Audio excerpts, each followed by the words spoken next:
Hi friends, இந்த வீடியோவில் நம்ம ரோஸ்டட் கார்ன் எப்படி செய்யலாம் அப்படிங்கிறத பார்க்கலாம். அதுக்கு கார்னை நல்லா உரித்து எடுத்துக்கோங்க.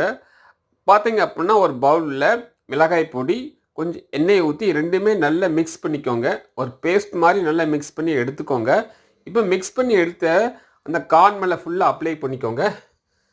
எல்லாமே கேப் இல்லாமல் ஃபுல்லாக அப்ளை பண்ணிக்கோங்க. ஸோ இப்போ நம்ம அப்ளை பண்ணியாச்சு. கேஸ் ஆன் பண்ணி இந்த கிரில் பறிக்கிற பொருளை மேலே வச்சு இப்போ என்னென்னா அந்த கார்னை நம்ம ரோஸ்ட் பண்ண ஆரம்பிக்கலாம்.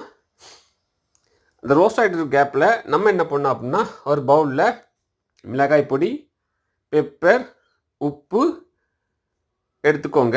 இப்போ பார்த்தீங்க அப்படின்னா எலுமிச்சை பழத்தை வெட்டி துண்டாக எடுத்து அதில் ஒரு பகுதி என்ன பண்ணணும்னா அந்த மிக்சிங்கில் போட்டு தொட்டு எடுத்து இதில் தேய்க்கணும்.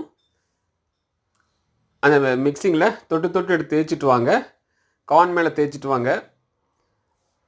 நல்லா அப்ளை பண்ணி சைடு பை சைடாக எல்லாமே நல்லா அப்ளை பண்ணிட்டு வாங்க. எலுமிச்சை பழத்தை நல்லா மிக்ஸி பண்ணி தேய்ச்சிக்கோங்க. இப்போது அதை ரோஸ்ட் ஆகாத இடத்த நல்லா ரோஸ்ட் பண்ணிக்கோங்க. இப்போ உங்கள் ஃபேவரட்டான கார்ன் ஃப்ரைட் ரெடி. நம்ம சேனலில் படிச்சிருந்தா மறக்காமல் சேனலை சப்ஸ்கிரைப் பண்ணிக்கோங்க. Please like, share and subscribe my channel. Thanks for the வாட்சிங்.